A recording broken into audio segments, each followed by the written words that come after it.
चलिए सीधे आपको सतना ले चलते हैं, जहां केंद्रीय गृह मंत्री अमित शाह पहुंच चुके हैं। एक छोटी सी प्रदर्शनी लगाई गई है। कोल समाज के हमारे युवा सबसे पहले माननीय गृह मंत्री जी से मिल रहे हैं। उसके बाद कोल समाज की हमारी जो लाडली लक्ष्मी बेटियां हैं, ये वो बेटियां हैं जिन्हें लाडली लक्ष्मी योजना प्रमाण पत्र मिला, अब वो स्कूल में पढ़ रही हैं और इन बेटियों को आर्थिक सहायता मिल रही है, ये लखपति बन रही हैं। ये हमारी बेटियां कोल समाज की 68,000 से ज्यादा बेटियां, उसमें से 51 बेटियां माननीय गृह मंत्री श्री अमित शाह जी का गुलाब की कली देकर अभिनंदन कर रही हैं, माननीय मुख्यमंत्री जी का अभिनंदन कर रही हैं। और सामने ही एक प्रदर्शनी लगाई गई है।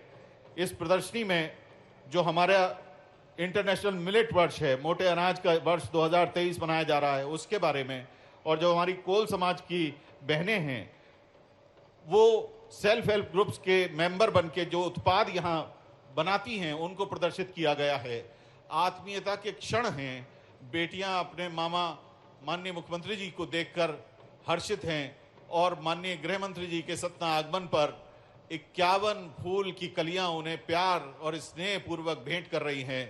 माता शबरी के इस कर्मभूमि सतना जिले में माननीय गृह मंत्री जी का आत्मीयता पूर्वक स्वागत किया गया उन लाडली बेटियों द्वारा जो प्रदेश सरकार की लाडली लक्ष्मी योजना के तहत यहाँ सहायता प्राप्त होकर आज सम्मान पूर्वक अपना पढ़ाई लिखाई जारी रखते हुए उज्जवल भविष्य की इबारत लिख रही हैं।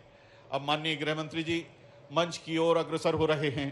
देवियों सज्जनों, हम और आप सभी हर्षित ध्वनि से, करतल ध्वनि से माननीय गृह मंत्री जी का सतना के इस मंच पर स्वागत करेंगे। सतना में आयोजित हो रहा शबरी माता जन्म जयंती समारोह तथा कोल जनजातीय महाकुंभ में माननीय गृह मंत्री जी, माननीय मुख्यमंत्री जी, माननीय केंद्रीय इस्पात राज्य मंत्री फग्गन सिंह कुलस्ते जी, माननीय प्रदेश भाजपा अध्यक्ष एवं सांसद महोदय खजुराहो संसदीय क्षेत्र वी डी शर्मा जी, प्रदेश सरकार के सभी माननीय मंत्रीगणों का हृदय से स्वागत, हृदय से अभिनंदन। सबसे पहले माननीय मंत्रीगण आकर आपका अभिवादन, 1 लाख लोगों से अधिक आप सभी भाई बहन यहाँ पधारे हैं। माननीय गृह मंत्री जी का अभिनंदन अभिवादन करने के लिए आप सभी का भी बहुत बहुत स्वागत, बहुत बहुत अभिनंदन।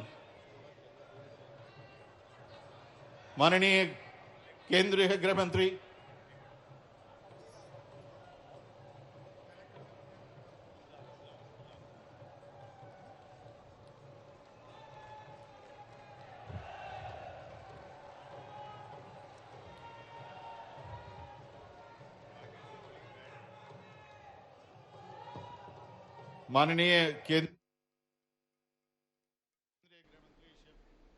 तो सीधी तस्वीरें सतना से आप देख सकते हैं, जहां केंद्रीय गृह मंत्री अमित शाह जो हैं वो सतना दौरे पर हैं और बच्चियों ने 51 फूल मालाओं के साथ जो है उनका स्वागत किया, उन्हें भेंट करके। और बता दें कि इसके पहले केंद्रीय गृह मंत्री जो है वो मैहर पहुंचे, जहां पर उन्होंने देवी माँ की प्रार्थना की, वहां पर उनकी पूजा अर्चना की, जिसके बाद सतना के लिए वो लौट गया और आखिरकार सतना पहुंच चुके केंद्रीय गृह मंत्री अमित शाह।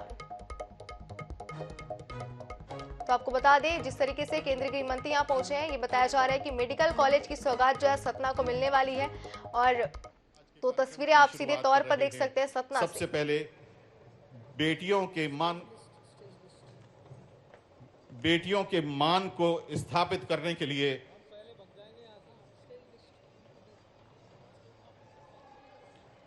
कन्या पूजन,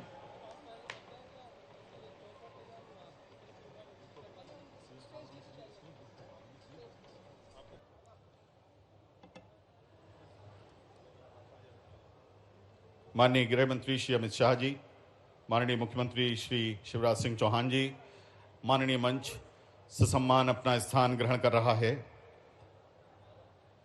अब हम आज के इस कार्यक्रम में मध्य प्रदेश में माननीय केंद्रीय गृह मंत्री श्री अमित शाह जी का स्वागत करने के लिए निवेदन करेंगे माननीय मुख्यमंत्री मध्य प्रदेश श्री शिवराज सिंह चौहान जी से कि आप पुष्पगुच्छ प्रदान कर मध्य प्रदेश में इस माता शारदा की पावन धरती के जिले सतना में माननीय केंद्रीय गृह मंत्री जी का स्वागत करें।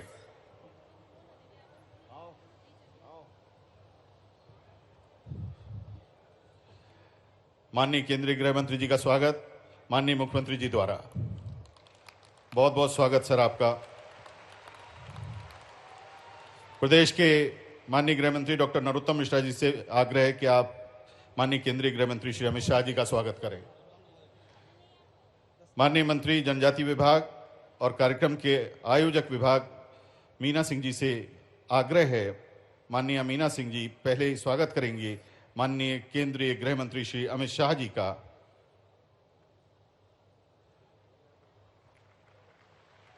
माननीय मंत्री महोदया सुश्री मीना सिंह जी अब स्वागत करेंगी माननीय मुख्यमंत्री श्री शिवराज सिंह चौहान जी का।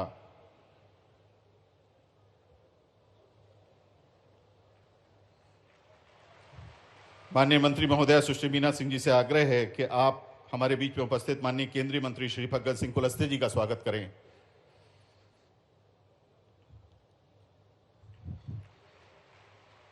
माननीय मंत्री महोदया सुश्री मीना सिंह जी से अब आग्रह है कि आप हमारे बीच में उपस्थित माननीय सांसद एवं प्रदेश भाजपा अध्यक्ष श्री वी डी शर्मा जी का स्वागत करें। माननीय विधायक महोदय श्री शरद कोल जी से विनम्र आग्रह है कि मध्य प्रदेश सरकार के माननीय मंत्री महोदयों का आप स्वागत करें। हमारे बीच में मौजूद माननीय मंत्री महोदयगण श्री रामखिलावन पटेल जी, आदरणीय सुश्री मीना सिंह जी,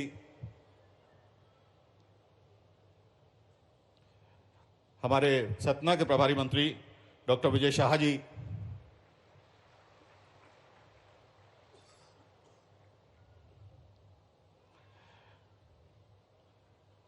माननीय सांसद महोदय श्री गणेश सिंह जी से निवेदन है कि आप गजमाला से माननीय केंद्रीय गृह मंत्री तथा माननीय मुख्यमंत्री जी का स्वागत करें। साथ में श्री सतीश शर्मा जी जिला भाजपा अध्यक्ष, माननीय अध्यक्ष जिला पंचायत सतना श्री रामखिलावन कोल जी, अध्यक्ष कोल समाज सतना श्री सुरेंद्र रावत जी, अध्यक्ष जिला पंचायत रीवा श्रीमती नीता कोल जी, सभी से आग्रह है कि आप इस बड़ी माला से स्वागत में अपने अपने अंजलि भर सहयोग प्रदान करें। एडीएम श्री शैलेंद्र सिंह जी से विनम्र आग्रह है कि आप सम्माननीय मंच पे मौजूद सभी लोगों का कृपया पुष्पगुच्छ से स्वागत जारी रखें। और साथ में हम निवेदन करने जा रहे हैं माननीय केंद्रीय गृह मंत्री जी से रिमोट के माध्यम से ई लोकार्पण करने के लिए, विभिन्न योजनाओं के लोकार्पण एवं भूमि पूजन ई लोकार्पण के लिए आज कुल 506 करोड़ 99 लाख रुपए लागत के विकास कार्यों के शिलान्यास और 25 करोड़ 65 लाख रुपए लागत के विकास कार्यों का लोकार्पण माननीय केंद्रीय गृह मंत्री श्री अमित शाह जी के कर कमलों से ई लोकार्पण यहां संपन्न हो रहा है। कुल 532 करोड़ 65 लाख रुपए के इन विकास कार्यों के लिए माननीय केंद्रीय गृह मंत्री जी और माननीय मुख्यमंत्री जी का बहुत बहुत आभार, विनम्र आभार सर, बहुत बहुत आभार।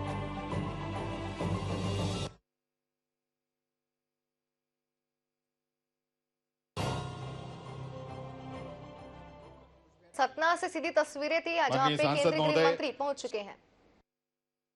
सतना की ओर से एक आत्मीय भेंट कार्यक्रम के मुख्य अतिथि माननीय केंद्रीय गृह मंत्री श्री अमित शाह जी को दे रहे हैं।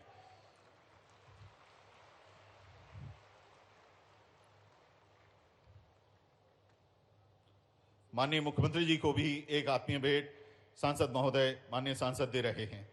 जोरदार तालियां, इसमें हमारी आपकी सभी की भावनाएं सम्मिलित हैं। बहुत बहुत धन्यवाद माननीय सांसद महोदय श्री गणेश सिंह जी। अब आदर के साथ विधायक ब्योहारी माननीय श्री शरद कोल जी से आग्रह है कि आप अपना उद्बोधन दें।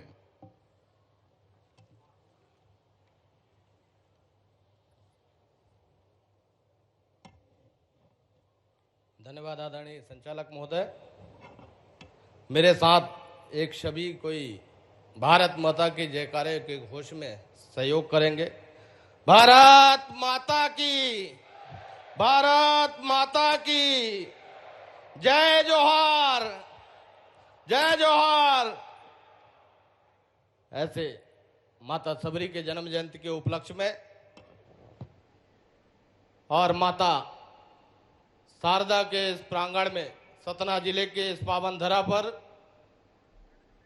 माता सबरी के जन्म जयंती के उपलक्ष्य में यहाँ पर उपस्थित आज हमारे वन मंत्री भाई विजय शाह जी, हमारी इस विभाग की मंत्री सुश्री मीना सिंह जी, हमारे यहाँ के लोकप्रिय सांसद आदरणीय श्रीमान गणेश सिंह जी, हमारे कौल विकास प्राधिकरण के अध्यक्ष रामलाल रोतेल जी, ब्योहारी से हमारे विधायक भाई शरद कौल जी, हमारे मंत्री साथीगण राम खिलावन पटेल जी, बिसाहू लाल जी, ब्रिजलाल कौल जी, महेश कौल जी, मंच पर विराजमान हमारे सभी राजेंद्र शुक्ला जी, जनार्दन जी, रीति जी, सभी वरिष्ठ नेता, साथी पदाधिकारीगण, उपस्थित मेरी बहनों, भाइयों और बेटे बेटियों, दोनों हाथ जोड़ के आप सबको जोहार, जय जोहार, राम राम। आज सबरी मैया की जयंती है और मुझे वो प्रसंग याद आता है जब मां सबरी अपनी कुटिया में भगवान राम की प्रतीक्षा कर रही थी और जब राम भगवान लक्ष्मण जी के साथ उस कुटिया में पहुंचे तो भाव विभोर हो गई थी मैया सबरी। उनको सुंदर आसन पे बिठाया, क्या खिलाऊं, तो बहुत दिन से बेर इकट्ठे करके रखे थे, बेर, वो बेर खिलाने वाली थी कि मन में आया कि कोई बेर खट्टा तो नहीं है, पहले मैं चख के देख लूं। इसलिए पहले मैया सबरी चखती थी और फिर भगवान राम को खिलाती थी और मां सबरी के वो जूठे बेर प्रेम से भगवान राम खाते जाते थे, खाते जाते थे, खाते जाते थे। भाव विभोर थे दोनों। लक्ष्मण जी भी संग थे। मैया ने लक्ष्मण जी की तरफ भी बेर बढ़ाया, लेकिन लक्ष्मण जी थोड़ा संकोच कर गए, जूठा बेर कैसे खाऊं, तो कहते हैं वो बेर उन्होंने पीछे फेंक दिया। और बाद में जब लक्ष्मण जी को शक्ति लगी मेघनाद की, तो हनुमान जी सजीवन बूटी गए लेने, तो वही बेर सजीवन बूटी बना और लक्ष्मण जी के प्राण बचाने के काम आया। भाव विभोर हमारी सबरी मैया, जिनके हम वंशज है। और मां सबरी ने कहा, भगवान राम, मैंने तो तब से तुम्हारा इंतजार किया जब तुम्हें देखा ही नहीं था। तुम कैसे दिखते हो, तुम कैसे हो, यह मुझे पता ही नहीं है। तुम्हारे जन्म के पहले से तुम्हारा इंतजार कर रही हूं। भगवान राम ने भी यही बात कही कि मेरे तो पहले ही जन्म में तय हो गया था कि मैं सबरी मैया से मिलने जरूर जाऊंगा। सबरी मैया बोली कि रावण का वध नहीं करना होता तो क्या राम तुम यहां आते? तो भगवान राम ने कहा, अरे रावण का वध करने के लिए तो मेरे ये छोटा भैया लक्ष्मण ही पर्याप्त था। मैं केवल रावण का वध करने नहीं आया हूं। मां, हजारों कोस चलकर राम इसलिए इस वन में तुमसे मिलने आया है कि हजारों साल बाद जब कोई भारत के अस्तित्व पर प्रश्न खड़ा करे तो इतिहास चिल्ला कर कहे कि इस राष्ट्र को क्षत्रिय राम और उसकी कॉलिन मां ने बनाया है, उसकी कॉलिन मां ने बनाया है। भगवान राम बोले, राम इसलिए नहीं आया कि केवल रावण को मारना था। राम इसलिए आया कि जब युगों का इतिहास लिखा जाएगा तो उसमें अंकित होगा कि शासन, प्रशासन और सत्ता जब पैदल चलकर समाज के अंतिम व्यक्ति तक पहुंचे, तब समझो कि वो राम राज्य है, तब समझो कि वो राम राज्य है। राम इसलिए आया, मां राम इसलिए आया कि दुनिया को संदेश दे सके कि मां की इच्छाओं को पूरा करना मतलब भगवान राम का होना है। राम इसलिए आया कि भारत को बता सके कि अन्याय का अंत करना ही धर्म है। राम इसलिए आया। मां, भाव विभोर हो गई हमारी वो सबरी मां, कॉलिन मां। और भगवान राम की ये विशुद्ध भक्ति इतिहास में अमर हो गई। और भगवान राम ने नवधा भक्ति का पाठ भी पढ़ाया तो सबरी मैया को पढ़ाया नौ भक्ति, नवधा भक्ति का पाठ। और मेरे बहनों और भाइयों, कौल समाज के बहनों भाइयों से भी मैं कहना चाहता हूं, ये मैं कह रहा हूं तो शुद्ध हृदय से कह रहा हूं, मोदी जी इसलिए आए कि भारत को वैभवशाली, गौरवशाली और समृद्ध बनाना था, आतंक का अंत करना था। इसलिए मोदी जी आए, अमित शाह जी आए, अन्याय को समाप्त करना था, इसलिए मोदी जी आए, अमित शाह आए, भ्रष्टाचार को समूल नाश करना था, इसलिए मोदी जी आए, उनके साथ अमित जी आए। और मेरे गरीब बहनों और भाइयों, गरीब को ढंग से भोजन मिल जाए, इसलिए ठीक से निःशुल्क राशन मिल जाए, इसलिए मोदी जी प्रधानमंत्री बन के आए, इसलिए मोदी प्रधानमंत्री बन के आए।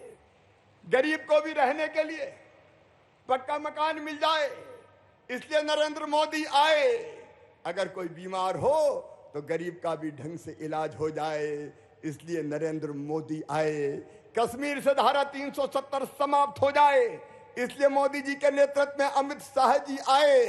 भारत को एक नए मुकाम पर पहुंचाना है, इसलिए ये भारतीय जनता पार्टी की सरकार आई मेरे बहन और भाइयों, इसलिए भारतीय जनता पार्टी की सरकार आई।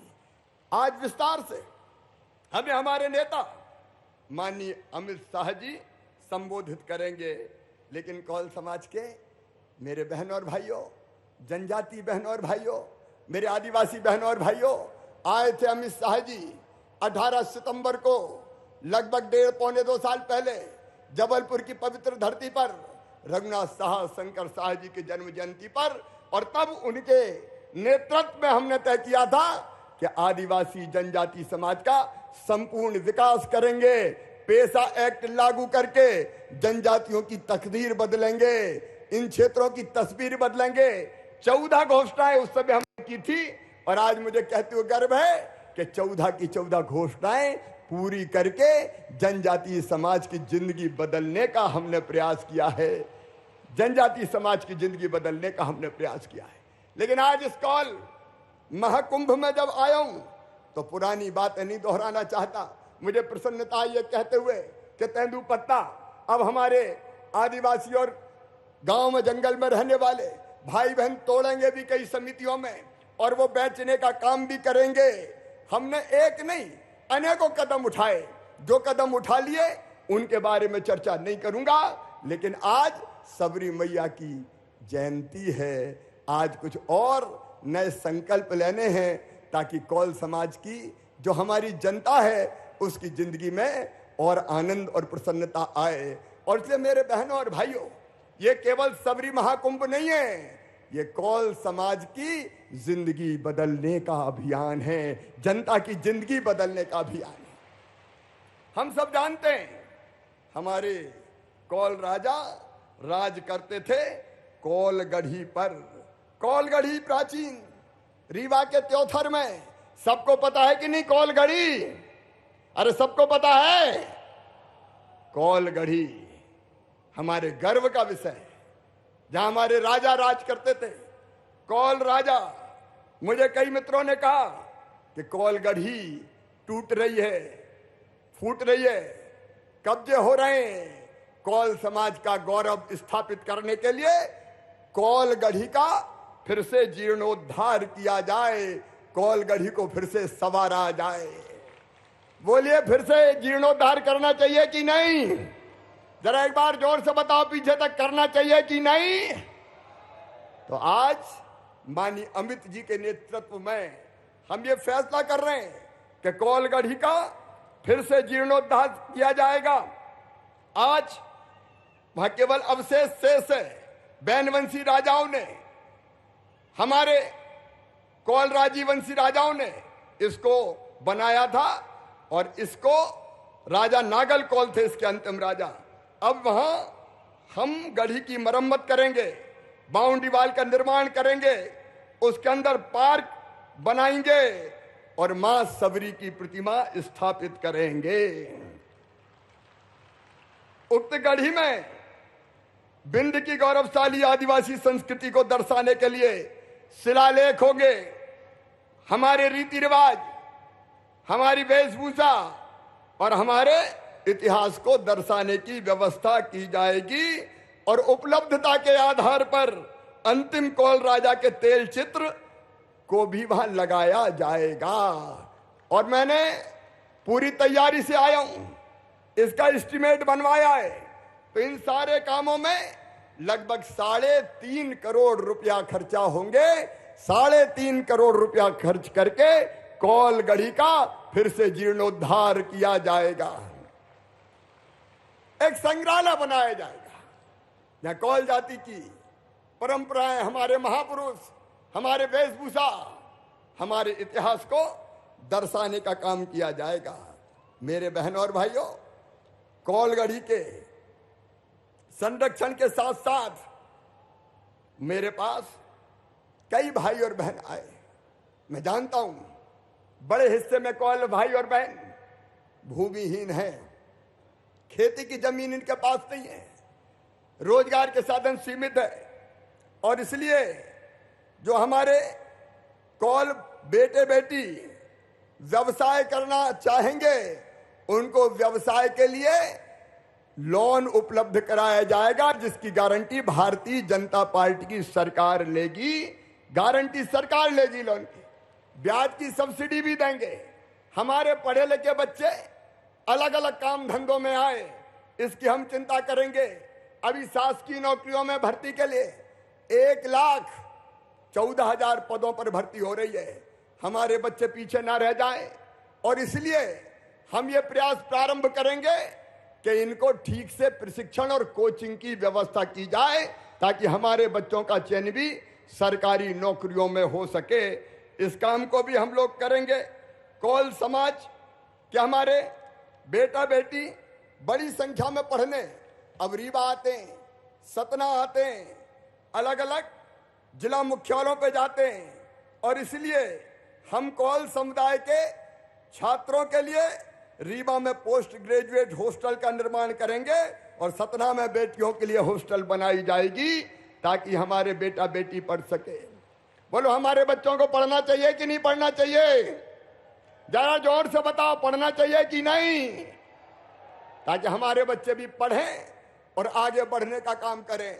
और पढ़ाई में एक अद्भुत काम किया है प्रधानमंत्री जी ने, माननीय अमित शाह जी ने। कांग्रेस ने तो भैया ऐसी व्यवस्था बना दी थी कि मेडिकल की, इंजीनियरिंग की जो ऊंची ऊंची पढ़ाई होती है वो अंग्रेजी में हो। अब ये षड्यंत्र था ताकि गरीबों के बेटा बेटी आगे नहीं बढ़ पाए।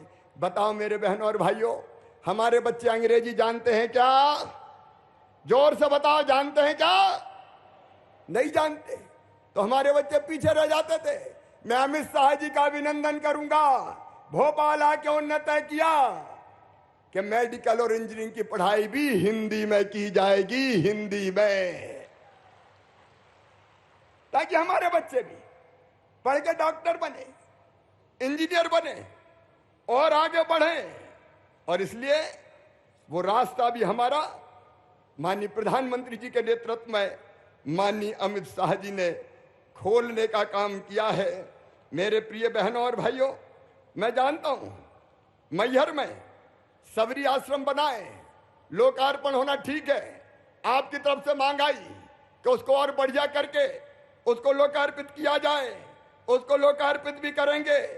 और हमारे कौल समाज के देवी देवता खैर माई, जिनको हम पूजते हैं, अलग अलग छोटे छोटे स्थान बने हैं, उन स्थानों का भी ठीक से पुनर्निर्माण होना जरूरी है, संरक्षण होना भी जरूरी है। बोलो, जरूरी है कि नहीं? जोर से बताओ, है कि नहीं? तो जितने भी हमारे धार्मिक ऐसे छोटे छोटे स्थान हैं उनका भी विकास करने का काम किया जाएगा। और एक बात आज और मेरे प्रिय बहनों और भाइयों, कई लोगों ने बताया कि वो जिस जगह पे रह रहे हैं वो जगह रह तो रहे 40 साल से, 50 साल से, लेकिन वो जगह उनकी नहीं है, वो जगह उनकी नहीं है। कभी मजदूरी करने आए थे, वहां बस गए, अब कई बार वहां उनको कठिनाइयों का सामना करना पड़ता है। हमने पट्टा देने का प्रयास किया, लेकिन पट्टा कई बार कोर्ट में इसलिए स्टे हो जाता है कि प्राइवेट मालिक कोई और है, जमीन किसी और के नाम पे लिखी गई है। आज कौल समाज के बहनों और भाइयों, इस कौल महाकुंभ में हम ये संकल्प करते हैं कि कोई भी कौल समाज का भाई बहन रहने की जमीन के टुकड़े के बिना नहीं रहेगा। हर भूमिहीन कौल समाज के भाई बहन को रहने का प्लाट उपलब्ध कराया जाएगा। बस मेरी एक ही प्रार्थना है कि जहां उपलब्ध होगा वहां कराएंगे, जहां उपलब्ध होगा। और इसलिए वो जहां आज रह रहे हैं वहां से दूर हो सकता है, दूसरे गांव में हो सकता है, लेकिन आपके रहने की जमीन का टुकड़ा आपका होगा। यह भारतीय जनता पार्टी की सरकार का संकल्प है। बोलो होना चाहिए। कांग्रेस ने तो जमीनें छिनवा दी थी हमारी। उनके समय में यह हुआ था, खरीदी की बिक्री की छूट मिल गई थी और छोटे छोटे टुकड़े हमारे पास थे, वो भी टुकड़े हमारे पास नहीं रहे। लेकिन अब ये काम भी बहनों और भाइयों करने का काम भारतीय जनता पार्टी की सरकार करेगी। मेरे प्रिय बहनों और भाइयों, एक बात और, पिछली सरकार में 2017 में हमने फैसला किया था, बेगा, भारिया, सहरिया जो विशेष पिछड़ी जनजातियां हैं उनकी बहनों को 1000 रुपया आहार अनुदान दिया जाएगा।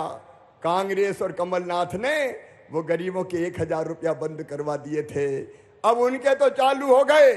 कौल समाज की बहनों को भी 1000 रुपया आहार अनुदान देने का काम भारतीय जनता पार्टी की सरकार करेगी। लाडली बहना अपने बच्चों के पोषण के लिए दूध पिलाना है, सब्जी खिलाना है, दाल खरीदना है, फल खरीदना है, छोटी मोटी जरूरत पूरी करना है, कहां जाए। और इसलिए भारतीय जनता पार्टी की सरकार का यह ऐतिहासिक फैसला कि अपनी इन बहनों को भी 1000 रुपया प्रतिमाह उपलब्ध करवाया जाएगा, ताकि इन बच्चों का भी भविष्य बेहतर बन सके और ये आगे बढ़ने का काम कर सके। मेरे बहनों और भाइयों, इस कौल महाकुंभ में एक बार मैं फिर आपका हृदय से स्वागत करता हूं। एक और ऐतिहासिक फैसला बहनों किया है। शराब की दुकानों के साथ जो अहाते होते थे, वहां बैठ के लोग पीते थे और बाद में पी के डोलते डालते निकलते थे। कई बार ऐसी घटनाएं होती थी आपराधिक, जिससे माता और बहनों को तकलीफ होती थी। अब मेरी बहनों, शराब की दुकानों के साथ जितने अहाते थे, सारे दारू के अहाते बंद कर दिए जाएंगे 1 अप्रैल से। कोई दारू का, शराब का अहाता मध्य प्रदेश की धरती पर नहीं खुलेगा। मेरे बेटा बेटियों, मेहनत से पढ़ो, ढंग से पढ़ो, ईमानदारी से आगे बढ़ो, कोई कमी नहीं है तुम में। उतनी बुद्धि है जितनी बाकी में होती है। सरकार तुम्हारे साथ है। दिल्ली में प्रधानमंत्री श्रीमान नरेंद्र मोदी जी आपके कल्याण की एक नहीं अनेकों योजनाएं बना रहे हैं। नरेंद्र मोदी जी भारत को भगवान का वरदान है। उन योजनाओं का लाभ जमीन पर पहुंचाने के लिए हमने विकास यात्राएं निकाली। पहले सीएम जन सेवा अभियान चलाया, गांव गांव में शिविर लगे और 83 लाख नए नाम हमने जोड़ दिए, जिनमें कई कौल समाज के थे जिनको राशन नहीं मिलता था, लेकिन गरीब थे, उनके नाम भी राशन की सूची में जोड़े गए। आयुष्मान कार्ड बनाए गए। अभी गांव गांव में विकास यात्राएं जा रही है और जो भी काम बचे हुए होते हैं वो गांव में ही करते हैं। भारतीय जनता पार्टी विकास यात्राएं निकाल रही है और कांग्रेस केवल गाली देने का काम कर रही है। आपकी सुविधाएं छीनने वाले ये कांग्रेस के लोग किस मोह से आपके पास आएंगे। और इसलिए मैं अंत में यही निवेदन करना चाहता हूं, मेरी बहनों और भाइयों, जो अपना साथ दे, बताओ उनका साथ देना चाहिए कि नहीं। एक स्वर में बताना पीछे तक। जो हमारा भला करे उनका साथ देना चाहिए कि नहीं। और जोर से बताएं, देना चाहिए कि नहीं। तो मोदी जी के साथ आइए, भाजपा की सरकार के साथ आइए, हमारे साथ चलिए, ताकि मिलके हम कौल समाज के भविष्य को भी और बेहतर बना सके और अपने क्षेत्र की हालत भी बदल सके। हमें आपका साथ चाहिए बहनों और भाइयों, मिलकर साथ चलेंगे। बोलो तैयार हो? सब तैयार हो? तो उठाइए मेरे साथ दोनों हाथ और दोनों मुट्ठी बांधिए और संकल्प कीजिए, मोदी जी के साथ चलेंगे, भाजपा की सरकार के साथ चलेंगे, मामा के साथ चलेंगे। तैयार हो? तो उठाओ दोनों हाथ, बांधो दोनों मुट्ठी और मेरे साथ बोलो, भारत माता की, सबरी मैया की, कौल समाज की, सियावर रामचंद्र की, हर हर नर्मदे। बहुत बहुत धन्यवाद माननीय मुख्यमंत्री जी। कार्यक्रम के मुख्य अतिथि माननीय केंद्रीय गृह एवं सहकारिता मंत्री श्री अमित शाह जी से अब हम विनम्र आग्रह कर रहे हैं कि आप आएं और हमारे सभी भाई बहनों के साथ आत्मीय वार्तालाप करें। जोरदार स्वागत माननीय गृह मंत्री जी का। अमित शाह जी जिंदाबाद। अमित शाह जी जिंदाबाद।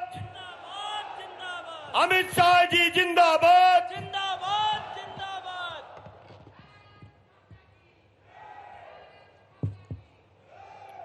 मेरे साथ बोलिए, भारत माता की। क्यों भाई, कौल महाकुंभ में ऐसी आवाज होगी? मोदी जी आज मेघालय में है, वहां तक आवाज जानी चाहिए। मेरे साथ सभी लोग हाथ उठाइए। फिर से मध्य प्रदेश में भाजपा सरकार बनाने के संकल्प की मुट्ठी भींचिए और प्रचंड आवाज से बोलिए, भारत माता की। भारत माता की। मंच पर उपस्थित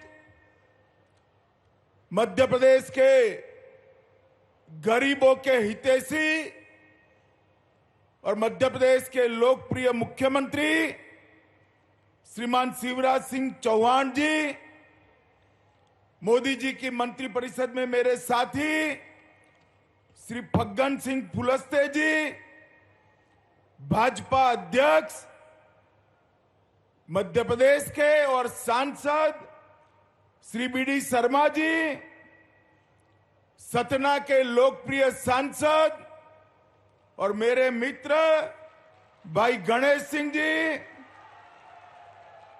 हमारी जनजातीय मंत्री सुश्री मीना सिंह जी, श्री रामखिलावन पटेल जी, बिसाहू लाल सिंह जी, श्री शरद कौल जी, श्री रामलाल रोतेल जी, हमारे प्रभारी मंत्री श्री विजय शाह जी, और आज नजर भी न पहुंच सके इतनी दूर तक इस सबरी कुंभ में आए हुए, कौल महाकुंभ में आए हुए सभी मेरे प्यारे भाइयों बहनों, आपको प्रणाम, जोहार, नमस्कार।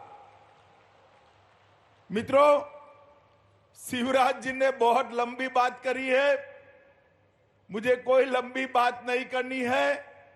आज एक बहुत बड़ा दिन है, सबरी जयंती है।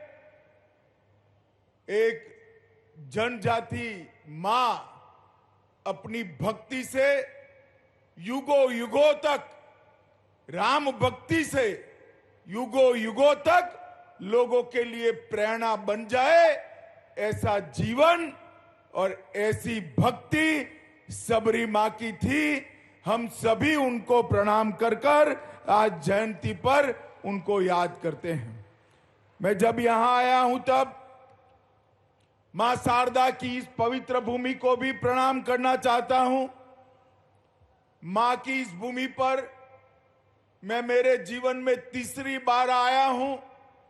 जब जब भी आया नई ऊर्जा और चेतना लेकर गया हूं, और ये मां समग्र विश्व का कल्याण करने वाली मां है, और आप सभी लोग सौभाग्यशाली है कि इनके सानिध्य में आपको रहने का मौका मिला है। मित्रों, आज करोड़ों रुपये के शिलान्यास और लोकार्पण शिवराज जी ने मेरे हाथों से कराए हैं। 70 निर्माण कार्य, 507 करोड़ के शिलान्यास, 26 करोड़ के छोटे छोटे कामों का लोकार्पण, और आज मैं मन से शिवराज जी को और भाजपा सरकार को बधाई देना चाहता हूं कि आपकी सभी जरूरियातों को समझकर ढेर सारे भाजपा सरकार के संकल्प हमारे मुख्यमंत्री शिवराज सिंह ने कौल जाति और आदिवासी भाइयों बहनों के लिए लिए। मैं पहले जबलपुर आया तब उन्होंने 14 घोषणाएं करी थी। मुझे लगता था मेरी उपस्थिति में मुझसे शिवराज जी घोषणाएं करा रहे हैं, पूरी नहीं होगी तो मध्य प्रदेश के ट्राइबल भाई बहन मुझे पकड़ेंगे। मगर आज उन्होंने हिसाब दे दिया, 14 की 14 घटना घोषणाएं समाप्त हो चुकी है। और मित्रों, यही भारतीय जनता पार्टी की पहचान है। अंत्योदय, समाज के गरीब से गरीब व्यक्ति को समाज में सम्मान के साथ जीने का रास्ता लेकर जाना, ये हमारी सरकारों का संकल्प होता है।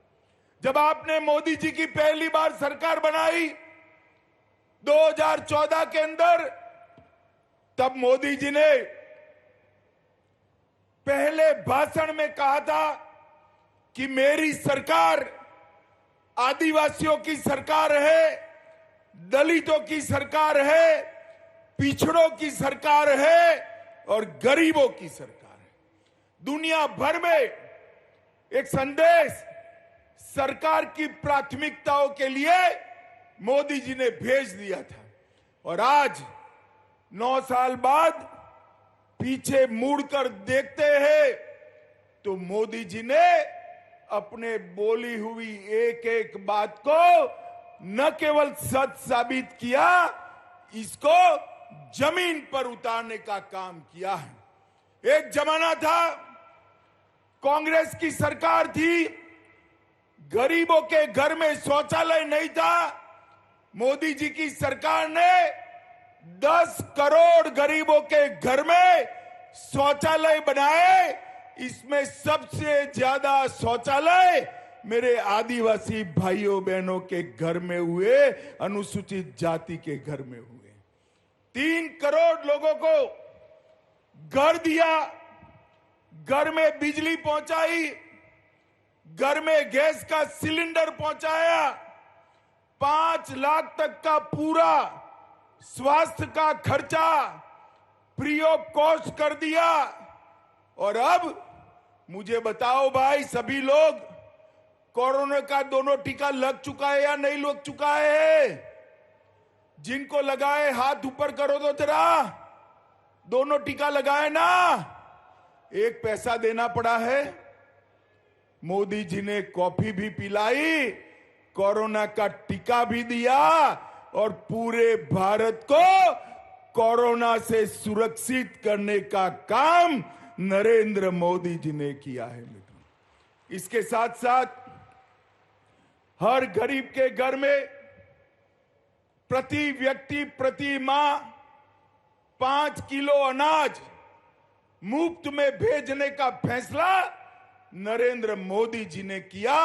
और देश के 80 करोड़ गरीबों को 2.5 साल हो गया, 2.5 साल से मुफ्त में 5 किलो अनाज भेजा जा रहा है। मित्रों, ये भारतीय जनता पार्टी की सरकार है। कौल समाज के सभी भाइयों बहनों को मैं आज यहां आया हूं तब 1831 का कौल विद्रोह भी याद कराना चाहता हूं। भारतीय जनता पार्टी की सरकार ही है जिन्होंने जनजातियों ने किए हुए स्वतंत्र संग्राम के स्मारक बनाने का काम किया। मोदी जी ने 200 करोड़ के खर्चे से देश भर में 10 स्मारक बनाने का निर्णय किया। इसमें हमारा कौल विद्रोह का भी जिक्र सभी स्मारकों में समाहित किया गया है। यहां पर गोंड महारानी दुर्गावती की बहादुरी हो, रानी कमलापति का बलिदान हो, अमर सेनानी बुद्धू भगत, जोवा भगत, मादारा महतो, इनकी बात हो, ये सभी को हमारी मध्य प्रदेश सरकार ने, शिवराज जी ने कहीं न कहीं जोड़कर याद रखने का काम हमने किया है। मुझे बताओ, जनजाति समाज के भाइयों बहनों, 70 साल तक कांग्रेस ने एक भी जनजाति समाज के बेटे या बेटी को राष्ट्रपति नहीं बनाया था।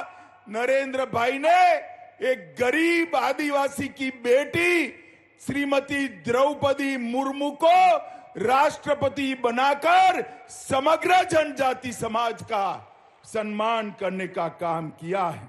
और लगभग 5 करोड़ के खर्चे से रघुनाथ शाह और शंकर शाह का स्मारक भी हमारे शिवराज जी ने बनाया और ढेर सारी योजनाएं लाए। मित्रों, नरेंद्र मोदी सरकार आदिवासियों के लिए, अनुसूचित जनजाति के लिए बजट का परिव्यय कांग्रेस की सरकार में 24,000 करोड़ था। मेरी बात ध्यान से सुनना, कांग्रेस की सरकार पूरे देश में 24,000 करोड़ रुपया खर्च करती थी। आज नरेंद्र मोदी सरकार 24,000 से बढ़ाकर 89,000 90,000 करोड़ रुपया खर्च करती है। आदिवासी भाइयों बहनों के लिए स्कूलों का, बच्चों का पहले सिर्फ 167 कुल स्वीकृत किए गए एकलव्य मॉडल स्कूल, अब 690 किए गए हैं। और इसके साथ साथ सिर्फ 1,000 करोड़ रुपया कांग्रेस गरीबों के, जनजाति के काम शुरू किए थे, कांग्रेस सरकार ने सारे रोक दिए। तो भगवान भला करे, उनकी कुबती सूझी, सरकार गिर गई। करना चाहता, यहां बीच में थोड़ा समय पंजे की सरकार आई, कांग्रेस की सरकार आई। शिवराज जी ने, भाजपा सरकार ने जितने भी गरीबों के, जनजाति के काम शुरू किए थे, कांग्रेस सरकार ने सारे रोक दिए। तो भगवान भला करे, उनकी कुबती सूझी, सरकार गिर गई। शिवराज जी की भाजपा सरकार फिर से बनी और शिवराज जी ने वो सारी योजनाओं को फिर से चालू करने का काम किया है। ऊपर मोदी जी, नीचे शिवराज जी, ये डबल इंजन की सरकार मध्य प्रदेश के हर गरीब के जीवन में सुख पहुंचाने के लिए संकल्पित है। मैं आज यहां आया हूं एक मेडिकल कॉलेज के उद्घाटन के लिए और आपके दर्शन करने के लिए, परंतु साथ में मैं कहना जरूर चाहूंगा, इसी वर्ष में चुनाव आने वाला है। चुनाव में भारतीय जनता पार्टी की सरकार को फिर से बनाना है। मुझे बताइए, सभी लोग भाजपा सरकार चुनेंगे क्या? अरे जोर से बोलिए, चुनेंगे क्या? कमल के निशान पर बटन दबाएंगे? मोदी जी के हाथ मजबूत करेंगे? मध्य प्रदेश में फिर से भाजपा सरकार लाएंगे? तो मेरे साथ दोनों हाथ उठाइए, उठाइए दोनों हाथ। और आज शिवराज जी ने बहुत सारी घोषणाएं की है, उनका धन्यवाद करके जोर से भारत माता का जयकारा लगाइए। बोलिए, भारत माता की, भारत माता की, वंदे वंदे वंदे। बहुत बहुत धन्यवाद। माननीय केंद्रीय गृह एवं सहकारिता मंत्री श्री अमित शाह जी कार्यक्रम के मुख्य अतिथि। अब माननीय केंद्रीय गृह मंत्री जी तथा माननीय मुख्यमंत्री जी से विनम्र आग्रह है कि आप अपने कर कमलों से हितग्राहियों के हित लाभों का वितरण करें। सबसे पहले हम आमंत्रित कर रहे हैं ललिता रावत जी को। आप मध्य प्रदेश आजीविका मिशन के सहायता प्राप्त कर रही हैं 1.84 लाख रुपए की। इसके प्रतीकात्मक चेक माननीय मुख्य अतिथि, माननीय केंद्रीय गृह मंत्री जी तथा मुख्यमंत्री जी अपने कर कमलों से प्रदान कर रहे हैं। सुश्री ललिता रावत जी मिरगौती। ललिता रावत जी के बाद राजकुमारी